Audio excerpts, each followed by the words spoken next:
kita PBI ke sana Pak, bukan ke Bang Alawi. Selamat perjuangan kita ini ke kiai dan ulama NU yang tehnya adalah Wali Songo, bukan ke Bang Alawi. Bendera merah putih karangannya Habib, sampai BPKB STNK karangannya Habib jatuh. Orang Jepang kalau salah yang ngomong salah. Wallahi tallahi billahi, saya Muhammad Faris Al-Husain, cicit dari Sunan Gunung Jati. Saya gak ridho dunia akhir ketika apa yang sudah diajarkan oleh para muassis Nahdlatul Ulama kepada kita orang NU lalu kita meremehkannya. Wallahi tallahi billahi, saya berani taruhan di akhir. Paham semuanya? Jadi mulai nanti yang dibaca apa? Janji. Makanya tadi saya itu sebetulnya waktu Mahlul Kiam saya gak mau naik. Kenapa? Karena saya gak punya sanad ke sana. Yang saya punya sanad di Maulid Barzanji kan. Paham? Saya marah bukan karena benci, tapi biar orang NU di Batam lurus. Paham? Bapak dan Ibu yang dimuliakan oleh Allah Subhanahu wa Ta'ala, malam hari ini saya tidak bisa lama karena besok pagi saya sudah harus kembali ke Jakarta. Saya di Jawa lagi banyak acara, saya di Jawa lagi sangat-sangat padat sekali acaranya. Yang kedua, santri saya itu kalau 17 Agustusan oleh masyayikh Pondok Gede Pesantren untuk memperingatinya sampai berhari-hari sebagai rasa syukurnya para santri atas perjuangan para kiai dan para ulama ketika memerdekakan bangsa ini. Bapak Ibu, mohon maaf malam hari ini di majelis ini hadir saudara saya. Beliau ibu nyainya Mbak Yai Nur. Ini masih saudara dengan saya. Beliau masih cicitnya Sunan Gunung Jati. Beliau dari Keraton Kanoman Cirebon. Jadi beliau adalah Sayyidah Asy-Syarifah, cucunya Sunan Gunung Jati, istrinya Mbak Yai Nur. Itu saudara saya dari Kanoman. Beliau sama-sama keturunan Sunan Gunung Jati. Kalau turunannya Sunan Gunung Jati, batinnya nyambung. Makanya saya tadi ngobrol dengan Yai Nur langsung nyambung. Alhamdulillah. Itu hebatnya Wali Songo. Kemudian yang berikutnya hadirin sekalian yang dimuliakan oleh Allah Subhanahu wa Ta'ala, saya mengapresiasi dengan terbentuknya perjuangan Wali Songo Indonesia di Kota Batam. Kenapa? Karena ini penting bagi kita, khususnya untuk orang NU. Di mana kita semuanya tahu bahwa Negara Kesatuan Republik Indonesia ini yang memerdekakan adalah Kiai dan ulama NU. Kiai dan ulama NU memiliki saham besar dengan berdirinya Negara Kesatuan Republik Indonesia. Nggak usah terlalu jauh bicara tentang sejarah. Satu contoh kecil saja Pak. Sebelum Indonesia ini berdiri, sebelum Indonesia ini ada, Kiai dan ulama NU sudah menyebut Indonesia di dalam syairnya. Muassis Nahdlatul Ulama almarhum almarhumlah Kiai Haji Abdul Wahab Hasbullah menyebut Indonesia di dalam syairnya, di dalam lagunya yang berjudul Syubbanul Watan, yang kerap kali dinyanyikan oleh kader-kader Ansor dan NU, Fatayat dan Muslimat. Ya lal watan, ya lal watan, ya lal watan, hubbul watan minal iman, wala takun minal iman, inadu ahal watan.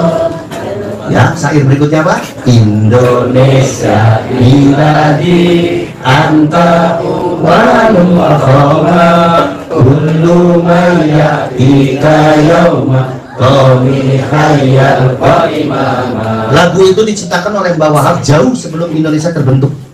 Lagu itu diciptakan jauh sebelum Indonesia ini ada. Tapi Kiai NU sudah menyebutkan Indonesia di dalam lagu. Ada yang lebih tua lagi daripada lagu itu, yaitu lagu dari ciptaan kakek saya, Mbah Abbas Pondok Gede Pesantren, pahlawan perang 10 November Surabaya. Jauh lebih tua daripada lagu Subhanul Watan, Mbah Abbas menciptakan lagu judulnya Nahnu Nahdiyun Indonesia. Nahnu Nahdiyun Indonesia, Hablunal Islamu dinuna. Dua kiai, dua muassis Nahdlatul Ulama sudah menyebut Indonesia jauh sebelum Indonesia itu ada. Pertanyaannya, di hari ini Indonesianya ada apa enggak? Ada apa enggak? Ada. Di hari ini Indonesianya ada, di hari ini Indonesianya eksis. Apa kalau bukan karena karomah dari para kiai dan para ulama kita Nahdlatul Ulama. Sebegitu luar biasanya para kiai dan para ulama kita, sampai yang suruh nekumin sanad keilmuannya saja, malah sampai membangga-banggakan ciptaan orang lain, dan sampai sendiri nggak pernah punya sanad keilmuan pada mereka. Ayo, mau jawab apa orang Batak? Wong Cirebon. Ya. Indonesia ada karena kiai dan ulama kita. Mbak Abbas, Mbak Wahab itu turunannya Wali Songo. Mbak Abbas pondok untuk pesantren Cicip dari Sunan Gunung Jati. Jelas sanad dan terkonfirmasi sejarahnya. Muassis pondok untuk pesantren, pendiri pondok untuk pesantren Mbah Muqayyim, penemu provinsi Bandar Lampung, pendiri provinsi Bandar Lampung, bahkan yang mendesain rumah adat pertama Bandar Lampung adalah pendiri pondok untuk pesantren Mbah Muqayyim. Siapa? Cicip dari Sunan Gunung Jati. Perjuangan Mbah Muqayyim diteruskan kepada cucunya siapa? Mbah Abbas pondok untuk pesantren, yang kemudian beliau menjadi pahlawan 10 November Surabaya karena mempertahankan negara kesatuan Republik Indonesia. Sangat perjuangan kita PBI ke sana, Pak, bukan ke Balawi. Sangat perjuangan kita ini ke kiai dan ulama NU yang tehnya adalah Wali Songo, bukan ke Balawi. Bukan ke siapa? Bukan ke siapa? Bukan ke Balawi. Terlepas daripada Balawi ada yang baik, boleh. Kalau ada turunan Balawi yang baik, kita hormati. Kalau ada turunan Balawi yang alim, kita haji. Tapi urusan masalah nasab yang diklaim mereka, kita tidak boleh percaya. Kenapa? Karena ada hasil riset keilmuan yang menyatakan kalau mereka batal nasabnya. Itu tidak bisa dipungkiri. Sudah jelas hasil riset keilmuannya batal, sampai masih seneng. Sementara kiai dan ulama Nahdlatul Ulama yang jelas-jelas secara nasab dan sanad keilmuannya terkonfirmasi di sejarah, sampai malah tinggalkan. Terasa tidak terasa malam hari ini, maka saya menyaksikan langsung di kota Batam. Mau jawab apa saja? Copot kaos PWI-nya kalau sampai masih senang gak kasih ikut beda. Bukan tidak boleh, tapi sangatnya sampai itu mau dibansanji. Setuju apa setuju? Setuju apa setuju? Terlebih di hari ini, oknum Balawi banyak bikin masalah di negara kita ini. Mengancam bukan hanya sekedar keberadaan Nahdlatul Ulama sebagai sebuah jamiah yang didirikan oleh para kiai dan para ulama, tapi manuver-manuver yang dibuat oleh Balawi mengancam kelestarian bangsa dan negara Indonesia. Yang bangsa negara Indonesia, kata kiai dan ulama NU yang terah dari Wali Songo, adalah mu'ahadah watonnya kita yang tidak boleh diingkari dan tidak boleh dikhianati walau sejengkal. Mbak Abbas berjuang 10 November membela Indonesia. Mbak Abbas mengatakan hubbul Indonesia minal ibadah, cinta kepada Indonesia adalah ibadah. Itu terah Wali Songo. Sekarang kalau kita bandingkan dengan manuver dan sikapnya Balawi di hari ini, coba Pak, sejalan diselewengkan. 17 Agustus katanya usulan dari Habib siapa di Kuitang itu, bendera merah putih karangannya Habib, sampai BPKB STNK karangannya Habib, tapi jatuh.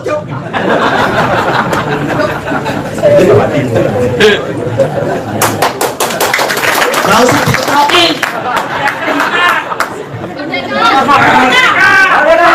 Wong Batam membero Gus Paris ngewok. Aku biasanya ngaji Batam adem-adem aja bengi aku ngewok. Gus ketemen ngomong emang perjuangan Wali Songo agamane Wali Songo malah gak dinggo. Apa melatot?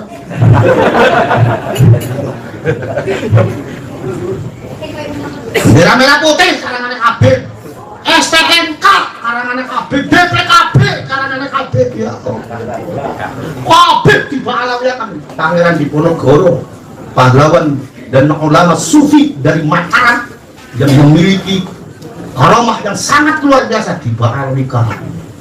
Habib dibinyakke. Ini nama betul. Sing lucu di tetangga kecamatan saya ini ada kuburannya orang tukang tambal ban. Mati itu tahun 2016. Saksinya masih banyak, istrinya masih ada, anak-anaknya masih ada. Dan tiba-tiba dibangun atas izin Habib Lutfi diganti jenenge Syarifah. Tambal dan wingi dikholi gak ono sing teko rek. Jare masyarakat ngomong, ini kan tukang tambal ban, kenapa kemudian ganti jadi Syarifah? Lalu saya kenapa nggak datang di khona? Ya bukan saya tidak mau mengkhoni tukang tambal ban, ya mau, tapi namanya jangan dirubah. Jadi pemalsuan makam di mana-mana. Yang lebih keji daripada itu, banyak munculnya makam-makam palsu. Sampai dalam kondisi seperti ini harus kritis, Pak. Kenapa mereka ini melakukan seperti ini? Kalau kita kaitkan dengan hasil riset DNA yang ditemukan oleh beberapa pakar DNA di Indonesia, bahwa Ba'alwi itu DNA-nya adalah DNA Yahudi Arkenasi. Ini agak ada sedikit korelasinya dengan apa yang dilakukan mereka di hari ini. Kenapa? Dulu Palestina ini negara Islam. Yang namanya Palestina ini dulu negaranya besar dan semua mayoritas masyarakatnya Islam. Orang Yahudi itu nggak punya negara. Orang Yahudi numpang hidup di Palestina karena orang Islam yang ngurus negara. Akhirnya orang Islam ini nggak pernah sumbon ke siapa-siapa. Akhirnya diizinkan dia hidup di Palestina. Hidup di Palestina, berkembang sampai banyak. Akhirnya orang Yahudi membuat satu rencana untuk merebut negara Palestina. Bagaimana rencana yang mereka lakukan untuk merebut negara Palestina? Pertama, dia belokkan sejarah Palestina. Masif sampai orang Palestina nggak tahu dengan sejarah negaranya sendiri. Yang kedua, munculkan makam-makam baru dengan nama mbah-mbahnya mereka. Palsukan makam-makam ulama yang berpengaruh dengan nama mbah-mbahnya mereka. Setelah masif dan berhasil, masyarakat di situ pada percaya. Akhirnya mereka mendeklarasikan dan menyatakan bahwa Palestina sejatinya adalah negaranya mereka. Setelah masif mendapat dukungan, orang Palestina terusir dari negaranya sendiri. Berkaca dari sejarah-sejarah Palestina seperti itu, di Indonesia sekarang ini mirip, dan gerakan itu dilakukan oleh kelompok Baal. Betul apa betul? Betul apa betul? Masif mengaku turunannya Kanjeng Nabi, tapi sepena dewe. Bahkan yang lebih kejam Pak, baru kejadian di Jawa Barat ini ada Habib yang membawa lari istrinya Kiai. Istrinya Kiai. Aduh. Asu. Masya Allah. Ada lagi istrinya Ustadz diminta. Di doktrin Ustadznya, kalau kamu menyerahkan istri saya, kata istri kamu pada saya, kamu akan mendapatkan syafaat dari Rasulullah Shallallahu Alaihi Wasallam. Dilepaskan istrinya. Ustadz itu melepaskan istrinya mencerai, dan akhirnya istri itu dikawin oleh Habib. Hanya baru dapat beberapa minggu sudah cerai lagi. Kenapa? Karena KDRT. Ada lagi Habib yang kebiasaannya keliling, meminta uang ke masyarakat, kalau nggak dikasih ancamannya tidak dapat syafaat dari Kanjeng Nabi. Ada nggak di Batam yang begitu? Ada nggak? Ada nggak? Nah, mulai sekarang kalau ada Habib yang begitu nggak usah diajak ngomong, kaprek aja mukanya. Setuju? Setuju? Kaprek aja. Di Indonesia masif Arabisasi Pak sekarang. Terasa nggak? Terasa nggak? Masif Arabisasi. Orang Indonesia kalau ngomong nggak campur dengan bahasa Arab itu dianggapnya nggak gaya. Ya? Anak antum, ukti, akhi, liko, gabal, gabul, gabal. Saya tanya kenapa ente ngomong pakai bahasa Arab? Oh, bahasa Arab itu afdol, Gus. Bahasa Arab afdol itu yang Qur'ani. Betul apa betul? Kalau ada orang meninggal, kita ucapkan inna lillahi wa inna ilaihi raji'un. Kalau melihat sesuatu yang menakjubkan, kita ucapkan subhanallah. Kalau kita mendapatkan musibah di jalan, astagfirullahaladzim. Kalau gabal-gabul, anak antum, akhi, ukti, bahasa congormu. Gino nggih? Gino nggih?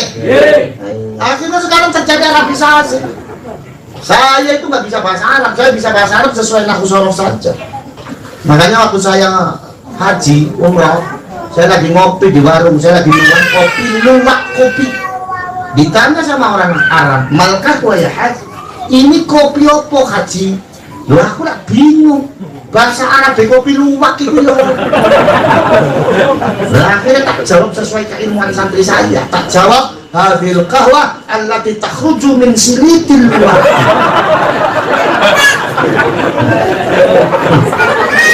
Gini mungkin.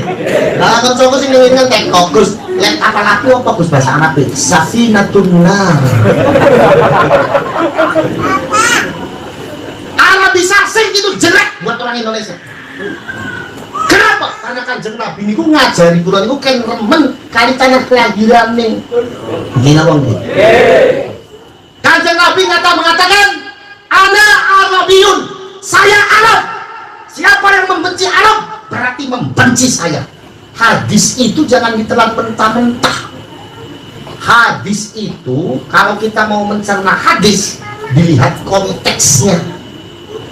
Hadis yang mengatakan ana Arabiyun, aku Arab, sopo wong sing benci Arab berarti membenci aku, itu konteksnya adalah nasionalisme kebangsaan.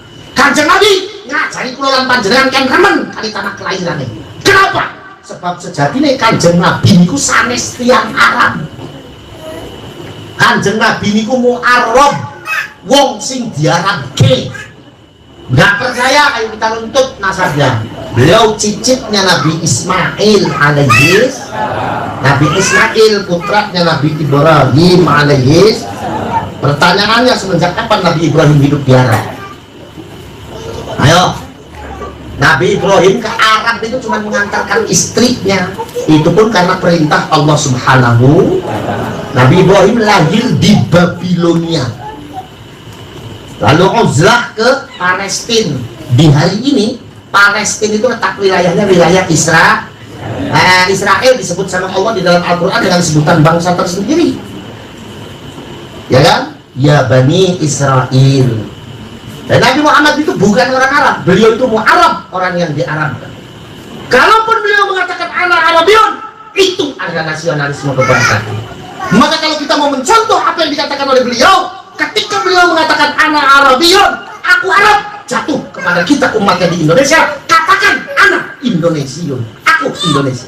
Ketika beliau mengatakan siapa yang membenci Arab berarti membenci aku, maka jatuh kepada kita umatnya yang di Indonesia, katakan siapa yang membenci Indonesia berarti membenci aku. Gitu caranya tuanya. Wis percaya Habib itu bodoh-bodoh, gak ono sing iso nenek iki. Sing iso nenek iki kiai NU mah. Gino nggih? Nggih. Ono sing masih dadi mukhibin ngene. Kas. Hah? Kas. Ana ora? Mengiki rek gak metu anake gak selamat. Oh, putune Sunan Gunung Jati dumbone mandi, Pak. Kulo teng Sunan Gunung Jati 13, Sunan Gunung Jati teng Kanjeng Nabi 13. Berarti kulo teng Kanjeng Nabi pinten 30 dan 6 ngene ono darah Kanjeng Nabi wong batane sing gak percaya. Jare ngomong emoso turunane Kanjeng Nabi ilunge pesek jancuk.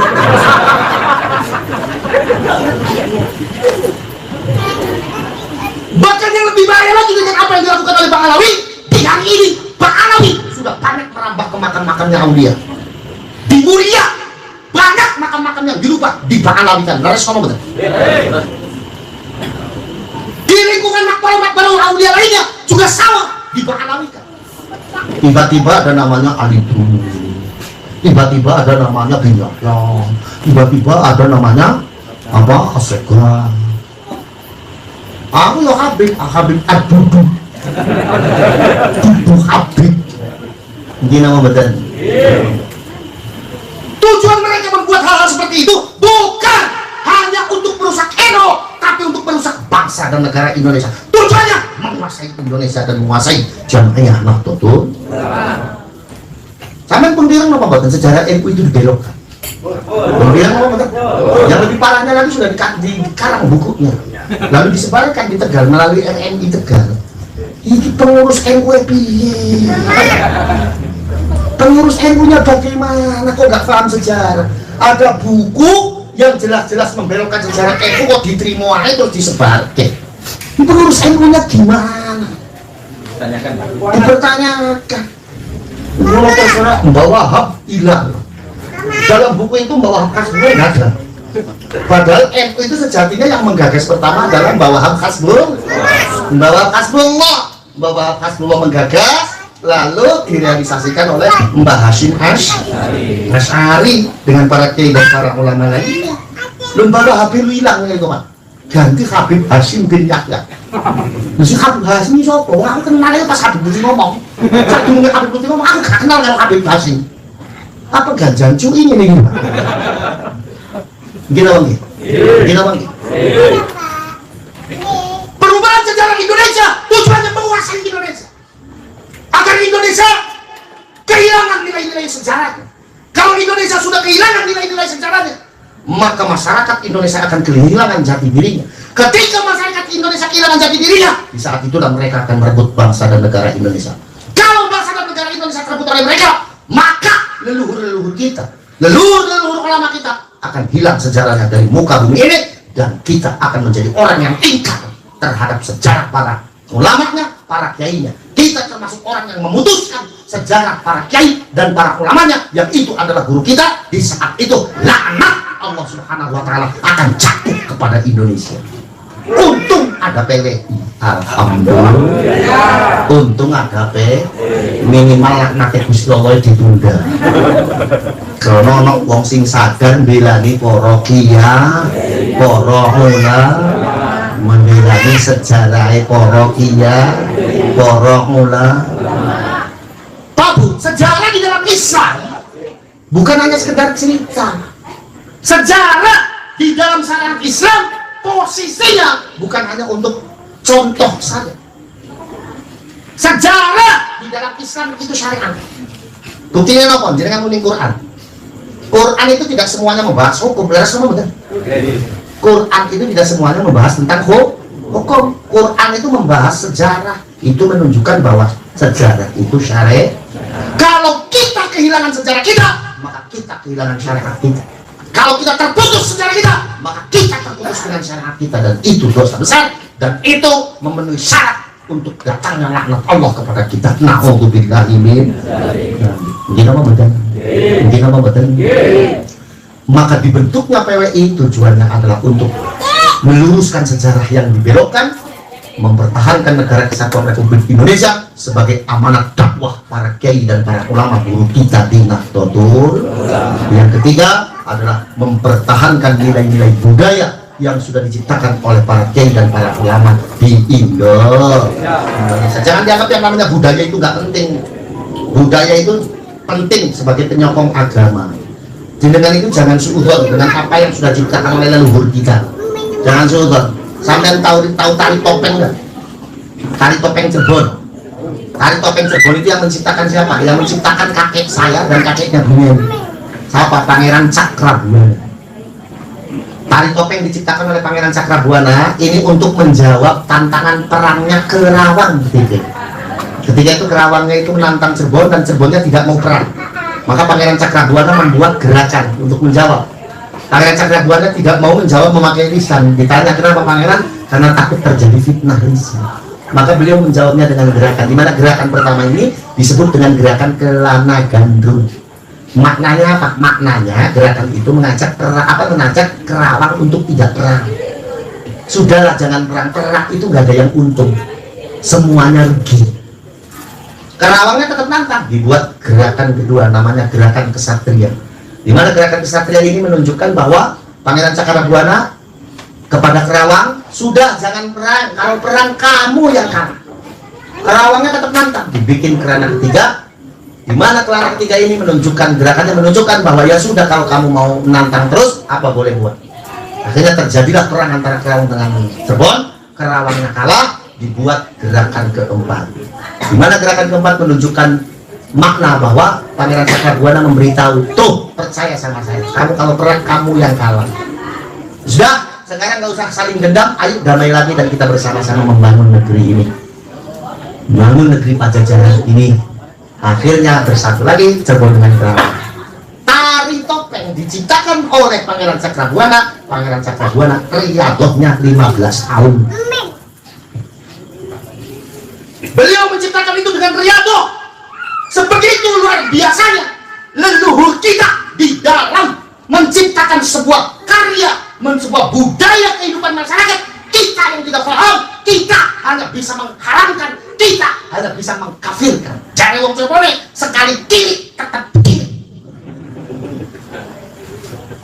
Kita kan ngertos ngomong buatan kiri. Nah, masuk.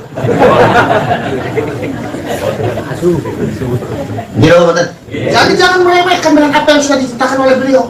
Pangeran Cakrabuana itu waliullah, putra dari Prabu Siliwangi, muslim dari mulai lahir. Ibunya adalah Nimas Subanglarang, seorang wali perempuan yang makbaranya sekarang ada di daerah Sobang, Banten, pas di pinggir laut, tersentuh ombak. Tapi sumur di samping makbaranya beliau tidak asin airnya. Seorang wali perempuan punya anak Pangeran Cakrabuana, punya adik namanya Nimas Rara Santa, menikah dengan salah satu sultan di Mesir memiliki putra Syarif Hidayat. Belum kemarin berisik sih, sembrono. Ya. Cara apa? Nimas Rara Santang itu istrinya Syekh Syarif Hidayatullah. Kalau dia tahu sejati sejarahnya bahwa Nimas Rara Santang itu adalah ibu dari Rasulullah, tapi dia tetap mengatakan kalau Nimas Rara Santang adalah istri dari Syarif Hidayatullah, maka ini adalah fitnah yang teramat keji menuduh Syekh Syarif menikahi ibunya, dan ini keluar dari batas-batas agama. Kalau dia tidak minta maaf, maka saya doakan dia dilaknat oleh Allah karena dia sudah mencederai akhlak dari waliullah. Ayo taruhan, risik apa aku sih bener? Jenengan pulang dari sana. Oh, pun rapat. Gitu oke?